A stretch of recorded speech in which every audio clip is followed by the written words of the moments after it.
우리 말씀을 보겠습니다. 우리 말씀은 여호수아서 1장 1절에서 9절의 말씀을 우리 같이 한번 읽어보도록 하겠습니다. 우리가 계속해서 성경을 읽고 있습니다. 하나님의 말씀을 가까이 할 때 형통한 은혜가 있을 줄 믿습니다. 오늘 이 말씀을 가지고 용감한 자가 쓰임 받는다, 용감한 자가 쓰임 받는다라는 제목으로 같이 은혜를 나누기로 원합니다. 모세가 죽고 난 이후에 하나님은 누구를 모세의 후계자로 삼으셨습니까? 여호수아입니다. 여호수아. 이 여호수아는 누굽니까? 1절의 말씀을 보게 되면 모세의 수종자 눈의 아들 여호수아에게 말씀하셨다라고 말하고 있습니다. 여호수아를 알지만 여호수아가 어떤 사람인가 잠시 보기로 합니다. 첫째, 여호수아는 유력한 지파의 지도자였습니다. 유력한 지파의 지도자였습니다. 12지파가 있는데 그 지파 가운데 강력한 지파가 있었습니다. 요셉 지파입니다. 이 요셉 지파는 므낫세와 에브라임 지파입니다. 이 므낫세가 장남이고 차남이 에브라임인데 차남 에브라임이 더 강성해졌습니다. 여호수아는 에브라임 지파의 지도자였습니다. 둘째, 여호수아는 이스라엘의 군대 지휘관이었습니다. 출애굽한 이후에 아말렉과의 전쟁을 하게 되죠. 이 아말렉과의 전투에서 모세는 산에 올라가서 두 손을 들고 기도하고 이스라엘 백성들을 이끌고 아말렉과 싸운 지휘관이 누굽니까? 여호수아였습니다. 그래서 여호수아는 군대 장관이었고 지휘관이었습니다. 세 번째로 여호수아는 모세의 경호대장이었습니다. 오늘 본문에 나와 있는 수종자라고 말하는데 모세를 도와주는 사람일 뿐만 아니라 모세를 지키는 사람이었습니다. 모세가 시내산에 올라가서 율법을 받을 때 짐승이라든지 사람이 올라오지 못하도록 경계를 쓰는 사람이 바로 여호수아였습니다. 그리고 모세가 해막에 가서 기도할 때, 해막에 들어가서 기도할 때 그 해막 앞에 정문에서 지키는 사람이 여호수아였습니다. 그리고 모세가 해막에서 하나님과 기도하고 난 다음에 해막을 떠날 때 해막을 떠나지 않고 지킨 사람이 또한 여호수아였습니다. 그래서 여호수아는요 해막에서 거의 살다시피 했어요. 왜냐하면 해막의 문지기 역할을 하였기 때문입니다. 출애굽기 33장 11절의 말씀을 보게 되면 눈의 아들 젊은 수종자 여호수아는 해막을 떠나지 아니하였더라라고 말하고 있어요. 그래서 하나님을 가장 가까이 하는 사람 중에 한 사람이었습니다. 다섯 번째, 여호수아는 12명의 정탐꾼 가운데 한 사람이었습니다.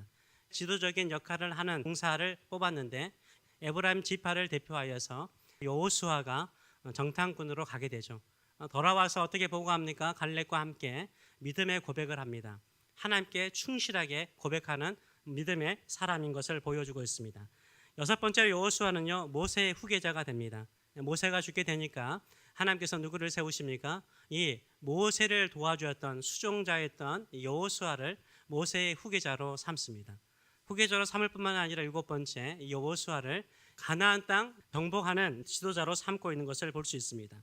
그래서 모세의 후계자이면서 가나안 정복의 지도자로서 여호수아가 쓰임받는 것을 보게 됩니다.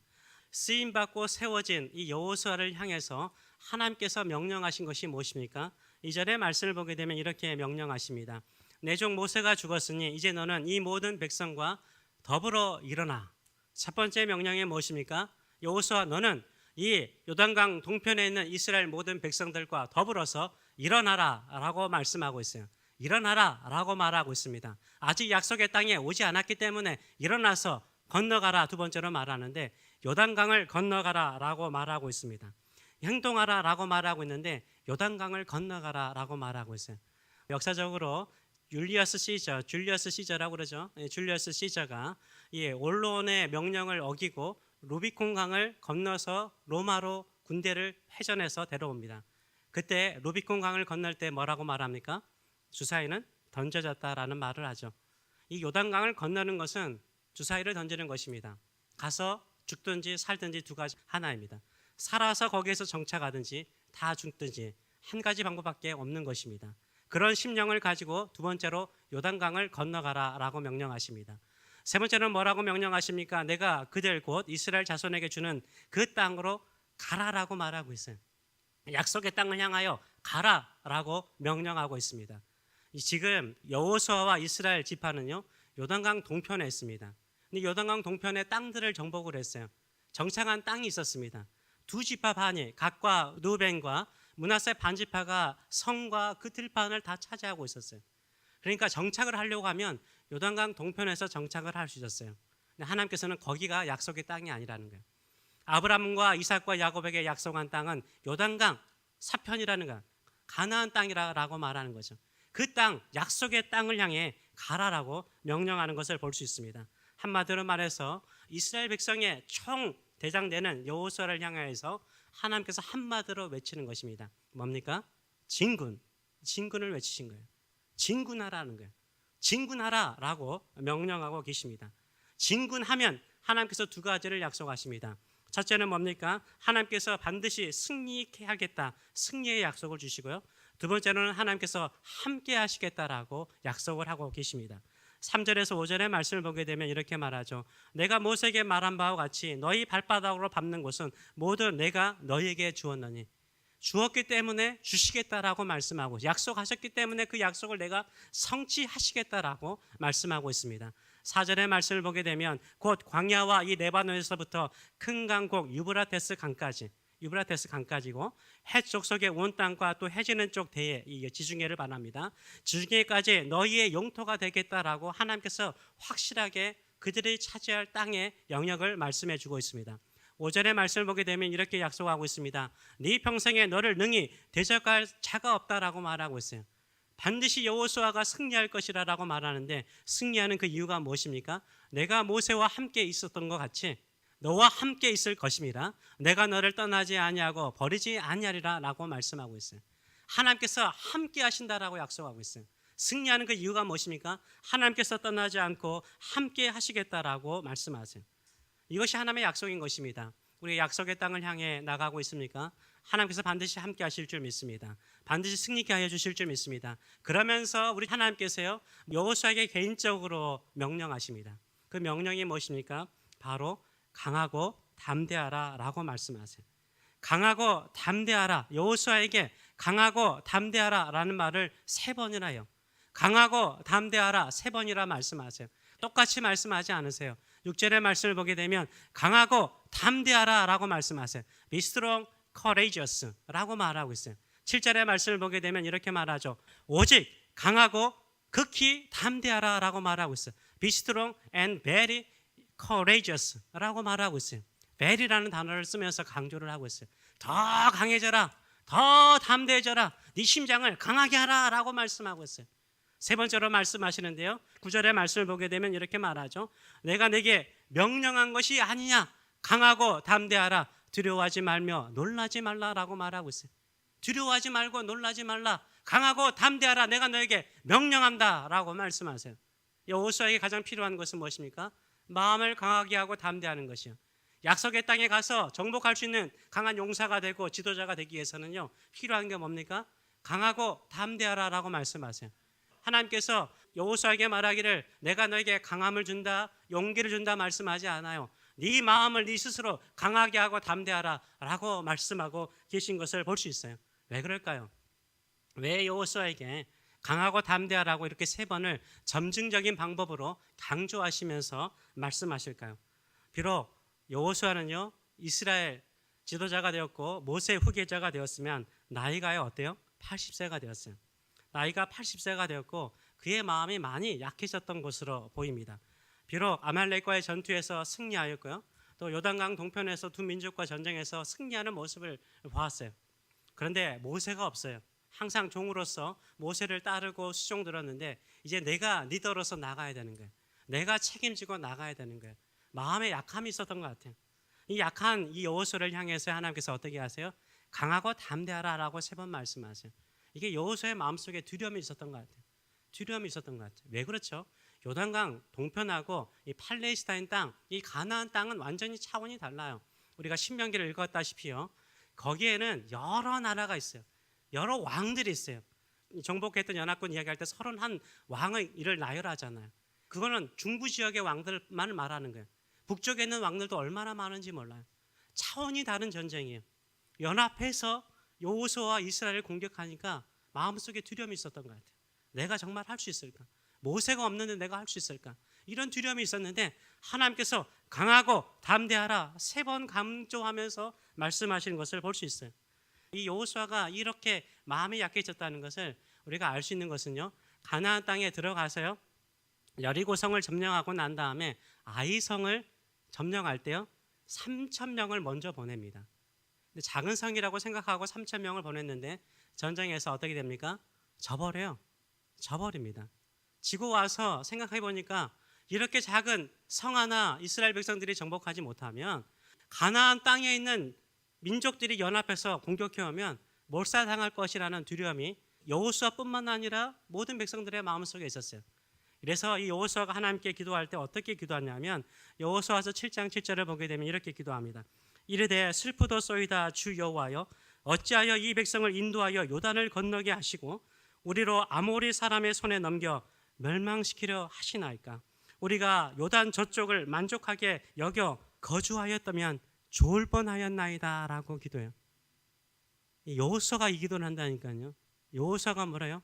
왜 우리를 요단강 동편에서 요단강을 건너서 이 땅에 와가지고 다 멸절시키려고 하십니까?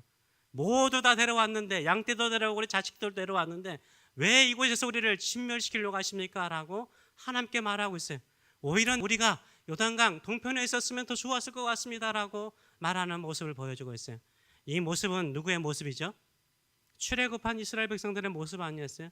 출애굽한 이스라엘 백성들의 모습이 광야 생활하면서요, 힘들고 어려울 때마다 우리가 예굽에서 종살이 하는 것이 더 나았는데 왜 이 광야로 우리를 이끌어가지고 우리 다 죽게 하느냐.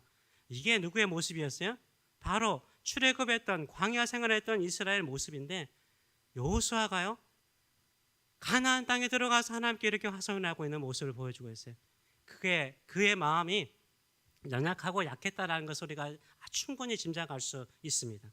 그러면서 하나님께서요 여호수아에게요 강하고 담대한 비결을 가르쳐줘요. 마음이 강해지는 비결이 뭘까요?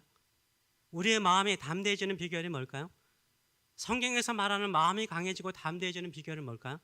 뭐예요? 오늘 본문이 그것을 말하고 있어요. 우리 마음을 강하게 하고 담대하는 것은 뭐예요?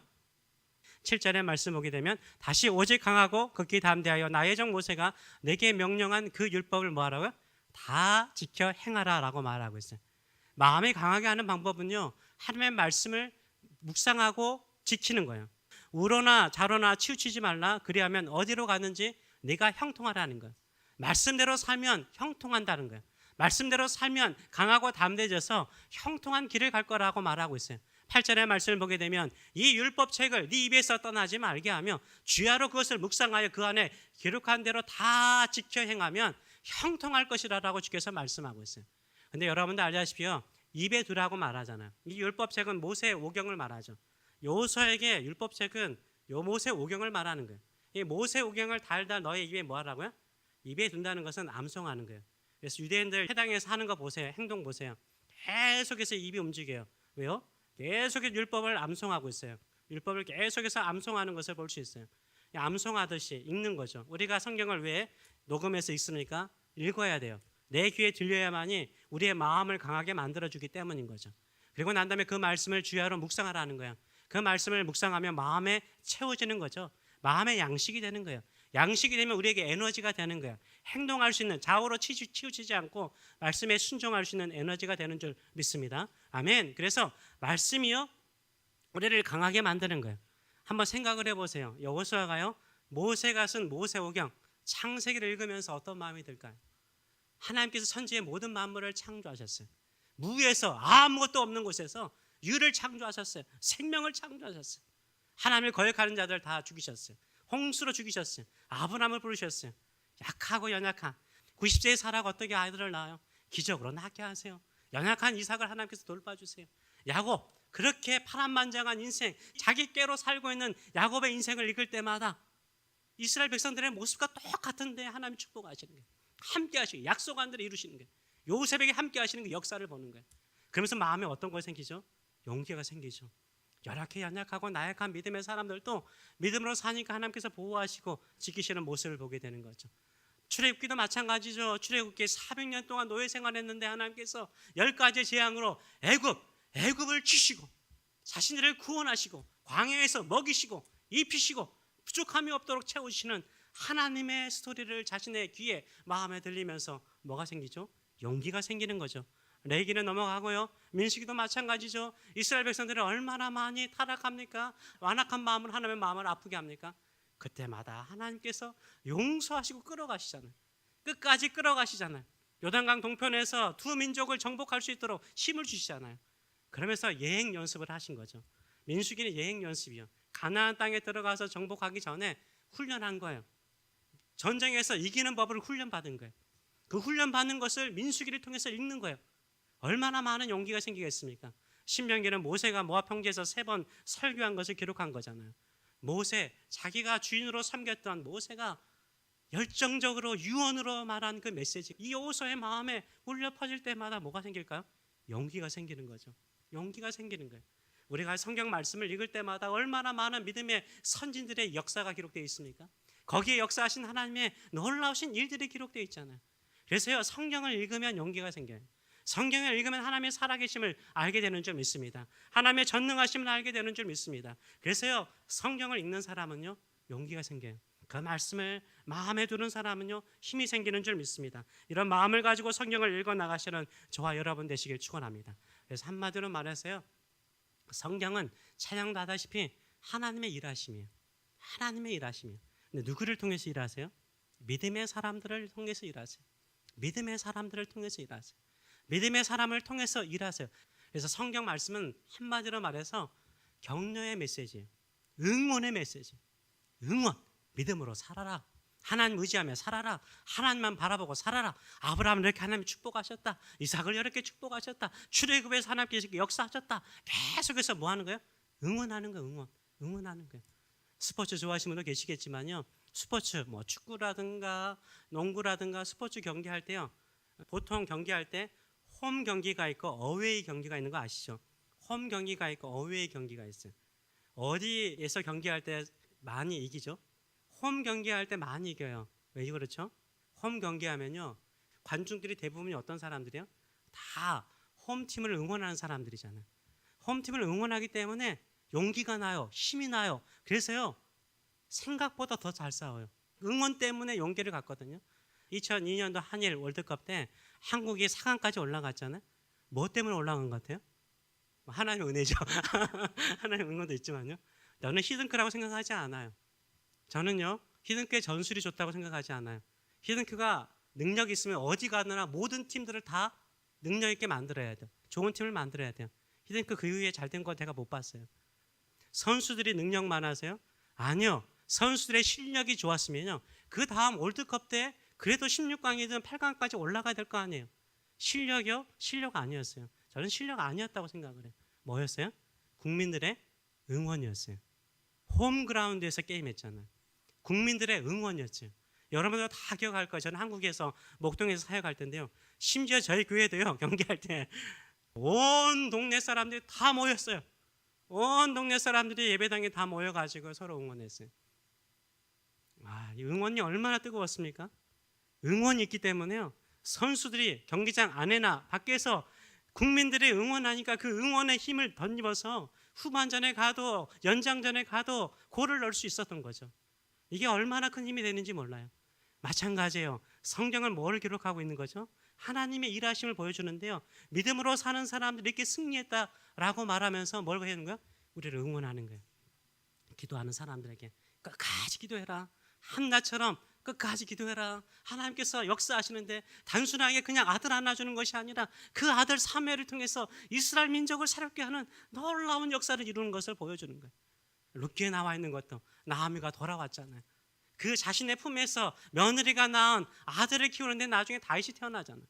그 후손 가운데 다윗이 나오잖아요. 그런 역사를 보여주면서 우리를 격려하는 거예요. 끝까지 믿음으로 살아라.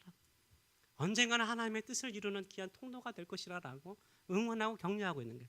그래서 히브리서 12장 1절의 말씀도 여러분 잘 알잖아요. 허다한 증인들을 우리 가운데 있는 거예요. 그들이 마치 경기장에 우리가 믿음의 경주를 한다고 그러잖아요. 근데 허다한 믿음의 선진들, 성경에 나와 있는 수천 명의 믿음의 선진들이 우리를 뭐 한다고요? 응원한대요. 잘하고 있다고. 믿음으로 사는 거, 하나님께 시선 두고 사는 거 잘하고 있다고 격려하고 있는 거예요. 격려하고 있는 거예요. 성경을 읽을 때마다 우리 힘이 나는 거예요. 왜냐하면 수많은 사람들이 믿음으로 사는 사람들의 이야기를 통해서 우리를 격려하고 있기 때문이에요. 하나님의 일하심을 믿기 때문인 줄 믿습니다. 이런 믿음을 가지고 살아가시는 저와 여러분 되시길 축원합니다. 여호수아는요, 하나님께서 이 말씀을 통해서 격려를 주시는 거예요. 그래서 네 주야로 그것을 묵상하라는 거예요. 계속해서 낙심이 되고 좌절하고 두려울 때마다 성경을 읽고 그 말씀 속에서 용기를 받아서 나아가라라고 말하고 있습니다. 오늘도 우리에게 말씀하시는 점 있습니다. 일어나세요. 우리 다 함께 일어납시다. 요단강을 건너갑시다. 아멘. 그리고 그 땅을 차지합시다. 우리 가정 안에, 각 개인 안에, 또 여러분의 삶 안에 하나님의 놀라운 약속이 있잖아요. 저에게는 교회의 부흥이에요. 정말이에요. 예수 그리스도를 늘 믿지만 정말로 살아계신 하나님 아버지 능력 안에서 부활의 능력이 무엇인지, 보혈의 그 온전함이 무엇인지 온전하게 깨닫기로 하네요. 모든 성도들의 삶 속에서 주님밖에 없습니다. 우리 주님밖에 없습니다. 나는 주님 한 분만으로 만족합니다. 충만이라는 그 찬양처럼 주님 한 분만으로 찬양합니다. 주님 한 분만으로 만족합니다. 하나님의 계획은 완전하심을 내가 믿습니다. 오직 예수님밖에 없습니다. 이런 고백이 매일의 우리의 고백이 되는 놀라운 부흥이 일어날 수 있도록 기도하시는 저와 여러분 되시길 축원합니다. 아멘. 기도하겠습니다. 하나님께서 약속하신 목적지는 무엇입니까? 하나님께서 약속하신 목적지는 무엇입니까? 믿음의 가정을 세우는 것입니까? 믿음의 집안을 세우는 것입니까? 믿음의 교회를 세우는 것입니까? 부흥하는 교회를 세우는 것입니까? 내가 하는 일을 통해서 하나님께 영광을 돌릴 뿐만 아니라 내가 일하는 일터와 직장을 통해서 주변을 살리는 것입니까? 주의 복음으로 살리는 것입니까? 예수의 복음으로 살리는 것입니까? 수많은 영혼을 구원하는 것입니까? 선교지를 누비면서 주의 복음을 증거하는 것입니까? 그런데 내가 살다 보니까 어느 순간에도 나이는 작고 이룰 수 있을까 두려워서 주저앉아 있습니까? 주님께서 명령하십니다. 일어나라. 요단강을 건너가라. 약속의 땅을 향하여 나아가라 말씀하세요. 내가 반드시 너 승리하게 할 것이라 라고 약속하고 계세요. 함께 할 것이라 라고 약속하고 계십니다. 두렵냐? 겁나냐? 마음을 강하게 해라. 말씀을 읽고 그 말씀 안에 용기를 얻고 믿음의 선진들이 너에게 응원하는 그 소리를 듣고 하나님의 일하심을 보면서 하나님께 시선을 두고 나가봐라.